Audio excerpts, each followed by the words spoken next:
எல்லோரும் எப்படி இருக்கீங்க? இந்த மழை காலத்தில் ஒரே சளி இருமலுமாக இருக்க அந்த நேரத்தில் ஆடத்தோட இலை மாடியிலேருந்து பறிச்சிட்டு அதை போட்டுட்டு அதுக்கப்புறம் அதில் மிளகுத்தூள் 1 ஸ்பூன் போட்டாச்சு. அதுக்கப்புறம் தண்ணி ஒரு 1/2 லிட்டர் ஊற்றிக்கோங்க. அப்புறம் நாட்டு சர்க்கரை கொஞ்சமாக ஒரு சின்ன ஒரு 4-5 ஸ்பூன் எடுத்து அதையும் போட்டுக்கோங்க. போட்டுட்டு அதை கேஸ் ஸ்டவ் ஃப்ளேம் மீடியத்தில் வச்சு ஸ்டவ்வில் ஆவி வந்தோடனே வெயிட்டை போட்டு ஒரு விசில் வந்தோடனே ஆஃப் பண்ணிவிட்டு அந்த வெயிட்டை ஆறுற வரைக்கும் ஆற வச்சுட்டு அதுக்கப்புறம் அதை எடுத்து தண்ணியை எடுத்து தனியாக வடித்து எடுத்துருங்க.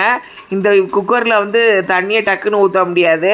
இது கரண்டி எதாவது யூஸ் பண்ணி ஊற்றணும். அதை சிந்திச்சு அது கொஞ்சம் அதை பார்த்து இது பண்ணி ஃபில்டரில் வச்சு ஃபில்டர் பண்ணி எடுத்துக்கோங்க. இது விருதுநகர் ஆச்சி சமையல் தமிழ். இது சப்ஸ்கிரைப் பண்ணுங்கள், லைக்ஸ் கொடுங்க, ஷேர் கொடுங்க, அந்த பெல் பட்டனை அமுக்கிடுங்க. குழந்தைங்க பெரியவங்க சாப்பிடுங்க. நன்றி.